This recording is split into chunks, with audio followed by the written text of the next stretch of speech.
నమస్తే, welcome to NR TV. ఈరోజు వార్తలకు వెళ్ళే ముందు మా ఛానల్ని ఖచ్చితంగా సబ్స్క్రైబ్ చేసుకోండి. ఛానల్ సబ్స్క్రైబ్ చేసుకున్నట్టయితే ఇంతకంటే మంచి మంచి కంటెంట్లు మీకు నోటిఫికేషన్ రావడం జరుగుతుంది. కాబట్టి మా ఛానల్ ఖచ్చితంగా సబ్స్క్రైబ్ చేసుకోండి. Thank you. వార్తలకు వెళ్దాం. పోటెత్తిన పోటీ. చివరి రోజే 20,000కు పైగా నామినేషన్లు. తొలి 2 రోజుల్లో పోలిస్తే 4 రెట్లు. ఓటు కోసం క్యూలో నిలబడ్డ ఓటర్ల నామినేషన్ కోసం రాత్రి కూడా లైన్లో అభ్యర్థులు. నామినేషన్ల ప్రక్రియను స్వయంగా పర్యవేక్షించిన కాంగ్రెస్, బీఆర్ఎస్, బీజేపీ ఎమ్మెల్యేలు, ఇన్ఛార్జీలు. మండల స్థాయి నేతలతో ఎప్పటికప్పుడు చర్చలు. సొంత పార్టీలో పోటీ ఉన్న చోట్ల సర్దుబాట్లు. పార్టీ రహితమైన సై అంటే సై అంటున్న పార్టీలు. పట్టున్న చోట ఏకగ్రీవాల కోసం నేతల మంతనాలు. పెద్ద సంఖ్యలో పంచాయతీల ఏకగ్రీవం. నేటి నుంచి 2వ విడత ఎన్నికలకు నామినేషన్ల ప్రక్రియ జోరుగా నడుస్తున్నది.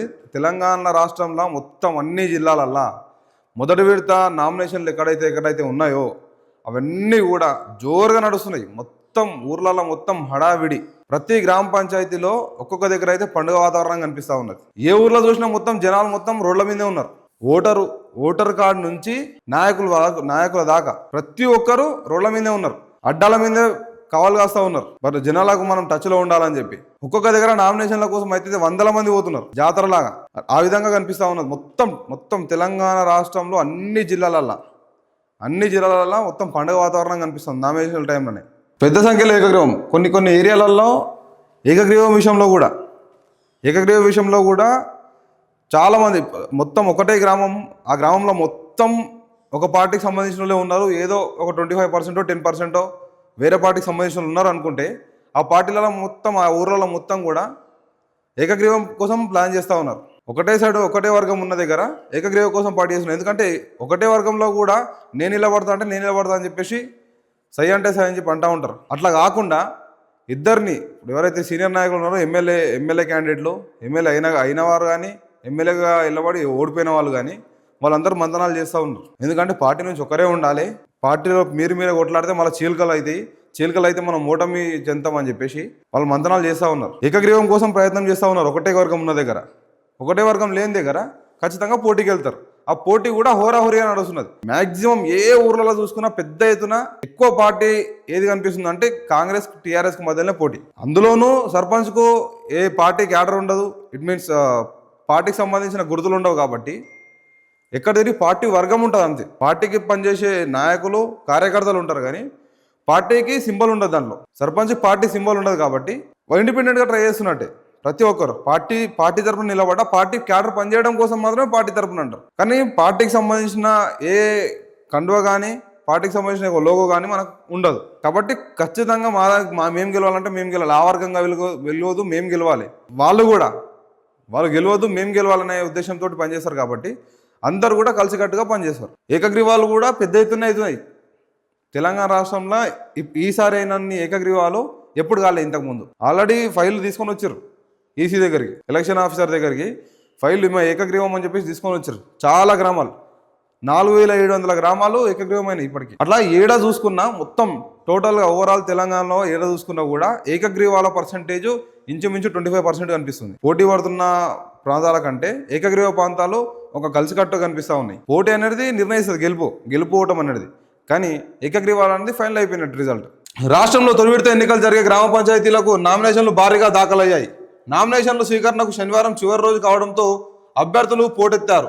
తొలి 2 రోజులతో పోలిస్తే దాదాపు 4 రెట్లు నామినేషన్లు వచ్చాయి. అభ్యర్థులు రాత్రి వరకు లైన్లో ఉండి మరీ నామినేషన్ పత్రాలు సమర్పించారు.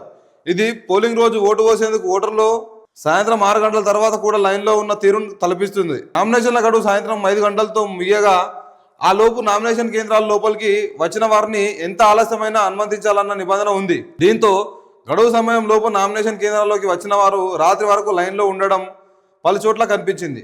ఒకేసారి 100 మంది వరకు రావడంతో మండల స్థాయిలో అధికారులు ఊపిరి సలపని పనిలో పడిపోయారు. తొలి విడతలో రాష్ట్ర వ్యాప్తంగా 189 మండలాల్లోని 4,236 గ్రామ పంచాయతీలకు ఎన్నికలు జరుగుతుండగా పంచాయతీల సర్వే పదవుల తొలి 2 రోజుల్లో 8,198 నామినేషన్లు దాఖలయ్యాయి. తొలి రోజు 3,297 నామినేషన్లు రాగా రెండో రోజు శుక్రవారం 4,901 నామినేషన్లు వచ్చాయి. ఇక చివరి రోజు సర్పంచ్లకు 20,000కు పైగా, వార్డు సభ్యులకు 50,000కు పైగా దాఖలయ్యాయి. రాత్రి వరకు నామినేషన్ ప్రక్రియ కొనసాగడంతో అర్ధరాత్రి 12:30 గంటల వరకు అధికారులు ఆ లెక్క తేల్చే పనిలో ఉన్నారు. నేతల కనుసన్నల్లోనే నామినేషన్లు. చివరి రోజు ప్రధాన రాజకీయ క్షేత్రాల్లో నేతలంతా నామినేషన్లు పనిలోనే నిమగ్నం అయ్యారు. వాస్తవానికి పంచాయతీ ఎన్నికల పార్టీ రహితంగానే జరుగుతున్నా అది పేరుకు మాత్రమే. ప్రధాన రాజకీయ పార్టీలు దీనిపై పూర్తి స్థాయిలో దృష్టి కేంద్రీకరించాయి.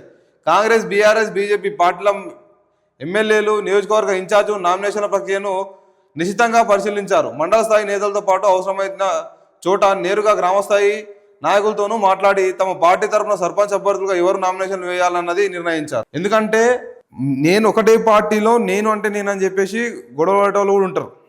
అట్లాంటి దగ్గర నాయకులు ఇన్వాల్వ్ అయితే తప్ప అవి సెట్ కావు. కాబట్టి ఖచ్చితంగా ఇది పార్టీ గుర్తు లేకపోయినా, ఏ పార్టీకి సంబంధించిన గుర్తు లేకపోయినా కూడా ప్రతి ఒక్కరు మాది కాంగ్రెస్ పార్టీ క్యాడర్, మాది బీఆర్ఎస్ పార్టీ క్యాడర్, మాది బీజేపీ పార్టీ క్యాడర్ అని చెప్పేసి వాళ్ళే డివైడ్ చేసుకుంటూ ఉంటారు. కాబట్టి అట్లుంటుంది. కాబట్టి ఒకటే పార్టీలు ఎవరైనా ఇద్దరు కొట్లాడినుంటే, ఎవరైనా నేను నిలబడతా అని చెప్పేసి పోటీకి నేనుంటా అంటే వాళ్ళని లాంటి వాళ్ళను ఎమ్మెల్యే స్థాయి నాయకులు కూడా దిగొచ్చి వాళ్ళ ప్రాబ్లమ్ సాల్వ్ చేస్తూ ఉన్నారు. ఎందుకంటే ప్రత్యర్థి పైన మనం గెలవడం ఇంపార్టెంట్ అనే ఉద్దేశంతో వాళ్ళందరూ కలిసి పనిచేస్తూ ఉన్నారు. కాబట్టి కలిసి పనిచేసే వాళ్ళైనా సరే, ఒంటరిగా పోరాడుతున్న వాళ్ళైనా సరే ఖచ్చితంగా గెలిపే లక్ష్యంగా పనిచేయాలి. గెలిపే లక్ష్యంగా పనిచేస్తేనే ఈ పోటీని తట్టుకోగలుగుతాం. కాబట్టి అందరూ కూడా ఆలోచించండి. ఎందుకంటే ఇప్పుడు ఏ పార్టీకి సంబంధించిన గుర్తుండదు, పార్టీ అభిమానులు మాత్రమే ఉంటారు.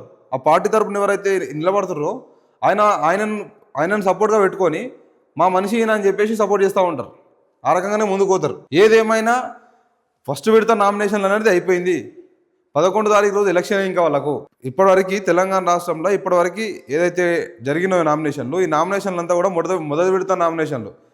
ఇది మొదటి విడత నామినేషన్లు అంతా ప్రక్రియ క్లోజ్ అయిపోయింది. కాబట్టి నెక్స్ట్ వాళ్ళకి 11వ తారీఖు ఎలక్షన్. ఇంకా ఈ రోజు నుంచి రెండో విడత నామినేషన్లు షురూ అవుతున్నాయి. ఈ రోజు నుంచి డిసెంబర్ 2 తారీఖు వరకు రెండో విడత నామినేషన్లు స్టార్ట్ అయినాయి.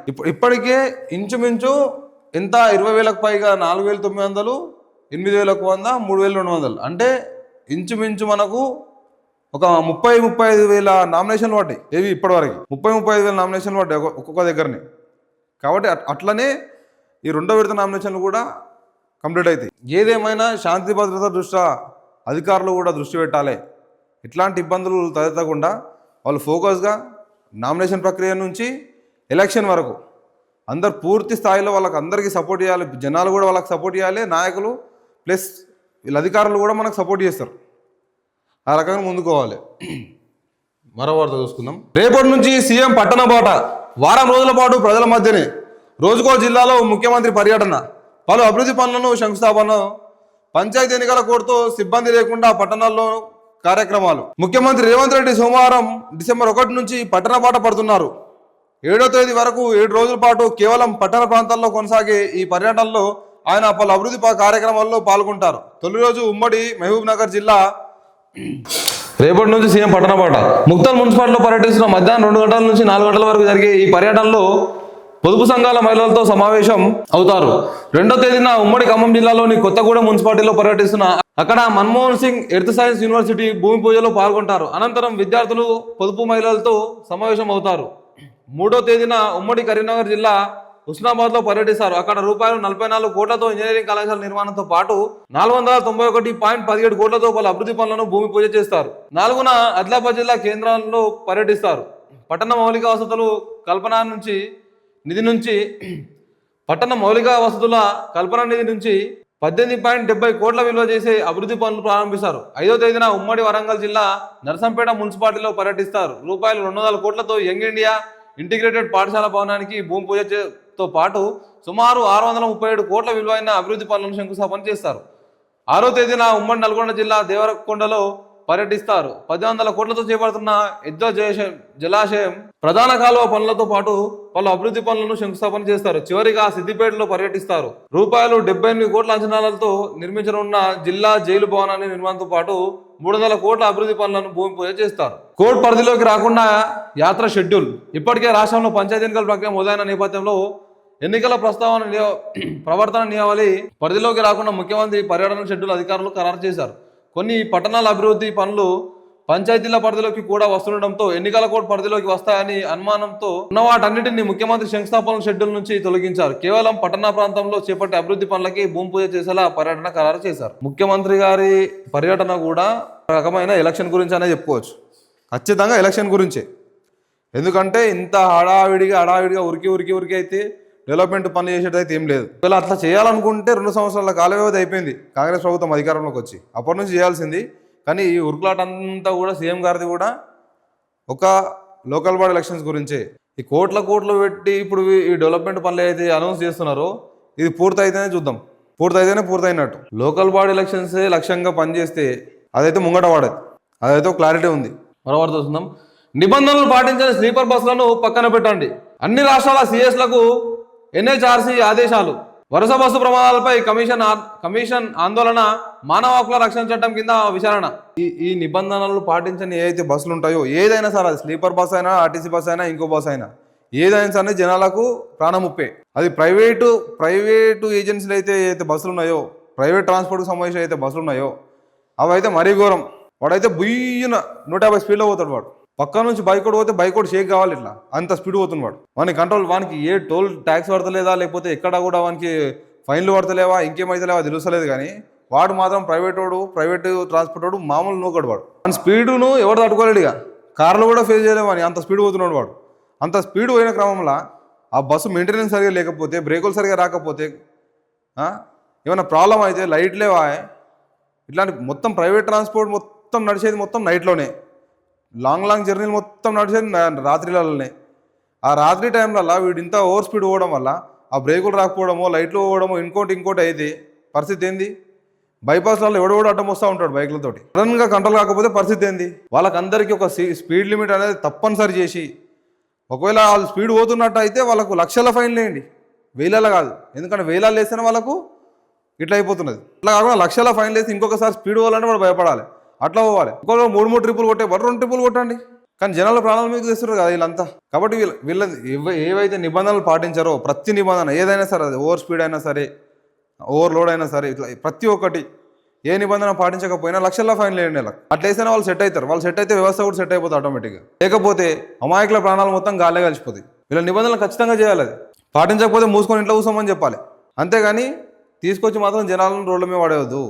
దానిపైన కూడా దృష్టి పెట్టండి కొంచెం. మరో వార్త. అయ్యో సర్పంచ్ సాబ్, సొంత డబ్బులతో అభివృద్ధి పనులు, బిల్లులు రాక రూపాయలు లక్షల్లో అప్పులు, భూములు అమ్ముకొని ఇల్లు గుళ్ళు, పొట్టకూటి కోసం ఉన్న ఊర్లోనే కూలీగా కొందరు, ఉపాధి కోసం హైదరాబాద్ బాట, వేతనం రూపాయలు 6,500 మాత్రమే, ఎన్నిక కోసం లక్షల్లో ఖర్చు. ఇంతకుముందు సర్పంచ్గా చేసిన వాళ్ళు ఎవరైతే ఉన్నారో వాళ్ళందరూ కూడా బిల్లులు రాక హరిగోస పడుతున్నారు. అక్కడ బీఆర్ఎస్ ప్రభుత్వంలో సర్పంచ్లకు చేసిన వాళ్ళు ప్రభుత్వం పోయిన తర్వాత ఆ బిల్లులు పెండింగ్ ఉండి, కాంగ్రెస్ ప్రభుత్వం కూడా ఆ బిల్లులు రిలీజ్ చేయక వాళ్ళందరూ గోస పడుతున్నారు. ఒక్కొక్క ఊర్లో అయితే సర్పంచ్ వాళ్ళ భార్య పుస్తల తాడు తీసుకుపోయి కుదవబెట్టి మరీ పనులు చేసారు. ఆయన ఒంటి మీద ఉన్న బంగారం మొత్తం తీసుకుపోయి కుదవబెట్టి పని చేసిండు ఊర్లో. వాళ్ళ ఇంట్లో ఉన్న బంగారం మొత్తం తీసుకుపోయి కుదవబెట్టి ఆ ఊర్లో అభివృద్ధి పనులు చేసిండు. అంటే ప్రతి ఒక్క సర్పంచ్ కూడా ఏదో బయట బిజినెస్ చేసుకున్న వాళ్ళు, కొంచెం సెట్ ఉన్న వాళ్ళు మాత్రం ఏదో పైసలు ఖర్చు పెట్టారు, వస్తే వచ్చే లేకపోతే లేదన్నట్టు పనిచేసారు. కానీ కొంతమంది ఇంకా తప్పదు, గెలిచినా కాబట్టి ఖచ్చితంగా నేను ఏదో పని చేయాలని చెప్పేసి జిద్దుకు తీసుకున్న వాళ్ళు మాత్రం ఈరోజు వాళ్ళు ఎంత ప్రాబ్లమ్ని ఫేస్ చేస్తారో మేము చూస్తూనే ఉన్నాం. ఆ బిల్లులు రిలీజ్ చేయాలి. మరి ప్రభుత్వాలు ఎందుకు వాళ్ళ మీద పగబట్టినాయో తెలియదు. ఆ బిల్లులు వెంటనే రిలీజ్ చేయాలి వాళ్ళకు. ఎందుకంటే వాళ్ళందరూ నెత్తి కొట్టుకుంటున్నారు పైసలు రాక. ఒక ఆయన అయితే సూసైడ్ చేసుకోనికైనా పోయిండు ఒక ఆయన అయితే. అట్లా చాలామంది రోడ్ల పడ్డారు ఈరోజు. కలెక్టర్ ఆఫీస్ చుట్టూ తిరిగి వాళ్ళ చెప్పులు అరిగిపోతున్నాయి బిల్లులు రావాలని. ఆ బిల్లుల కోసం పోతే పర్సంటేజ్లు అడుగుతున్నారంట. ఒక్కొక్క దగ్గర అయితే 20% అడుగుతున్నారు. ఇదంతా కూడా మీడియాలో కూడా చూసినాము, వార్తల్లో కూడా కనిపించింది. ఇదంతా ప్రభుత్వానికి తెలిసి జరుగుతుందా తెలియక జరుగుతుందో అర్థమవుతలేదు. వాళ్ళందరూ చాలా ప్రాబ్లం ఫేస్ చేస్తూ ఉన్నారు. కలెక్టర్ ఆఫీసుల చుట్టూ ఇప్పటికీ ధర్నాలు చేసి, రాస్తారోగాలు చేసి, ఒకసారి అసెంబ్లీని ముట్టడిస్తామన్నారు వాళ్ళు అసెంబ్లీ సెషన్లు నడిచేటప్పుడు. కాబట్టి అందరూ కూడా ఒకసారి గట్టి నిర్ణయం తీసుకొని ప్రభుత్వంను టైట్ చేయాలి. ఈ ప్రభుత్వం కూడా దిగి రావాలి. ఇలా పెండింగ్ బిల్లులన్నీ చెల్లించాలి వాళ్ళకు. ఎందుకంటే 1000 కోట్ల అభివృద్ధి పనులు అని చెప్పేసి ఎక్కడెక్కడో పోతున్నాయి పైసలంతా. అందులోకించి ఇలా ఎన్ని ఉన్నాయో, ఎన్ని కోట్లు ఉన్నదో వాళ్ళకి రిలీజ్ చేస్తే వాళ్ళు కూడా మీకు దండం పెడతారు. ఎందుకంటే సెట్ అయినోడు ఓకే, ప్రాబ్లం లేదు. ఆ పర్సంటేజ్లు కూడా సెట్ అయినోడు ఇస్తాడు. 10%, 15%, 20% వెల్ సెటిల్డ్ ఉన్నోడు ఇస్తాడు. కానీ ఎవడైతే గరీబ్ ఉన్నాడో వీడు బిల్లులు రాకనే ఏడుస్తున్నాడు అంటే వాడు మళ్ళీ మీదకేం పర్సంటేజ్ చేయలేక, ఆ పర్సంటేజ్ చేయకపోతే బిల్లులు రాక హరిగోస పడుతున్నాడు వాడు. కాబట్టి ఇట్లాంటి దానిపైన కూడా తొందరగా చర్య తీసుకోవాలి. చర్య తీసుకొని ఏదేమైనా బిల్లులు అయితే తొందరగా చెల్లించాలి వాళ్ళకు. లేకపోతే ఇప్పుడు కొత్త సర్పంచ్లు వస్తే వాళ్ళకు బిల్లులు వచ్చినాయి అనుకోండి, వాడు ఏమన్నా ఇస్తాడా వాళ్ళకు? అదంతా మళ్ళీ లేని పంచాయతీలు అయితే ఉంటాయి. కాబట్టి ఖచ్చితంగా ఎవరికైతే మాజీ సర్పంచ్ ఉన్నారో వాళ్ళ బిల్లు అంతా కూడా క్లియర్ చేసేయాలి. క్లియర్ చేసి వీళ్ళకి కొత్త కథ మళ్ళా కొత్త కథ పెట్టాలి. ఇక వీళ్ళకి చాలా ప్రాబ్లమ్స్ ఫేస్ చేస్తున్నారు. వాళ్ళకి వచ్చేది ఏంది, సర్పంచ్ గెలిచిన తర్వాత 6,500 రూపాయలు. అన్ని తెలిసిన సర్పంచ్ పదవికి సై, నేనంటూ పోటీ అంతే ఉంటుంది. ఓవరాల్ ఎట్లుంటుంది పెత్తనం గురించి, ఎట్లా నేనంటే పోటీ చేస్తూ ఉంటారు.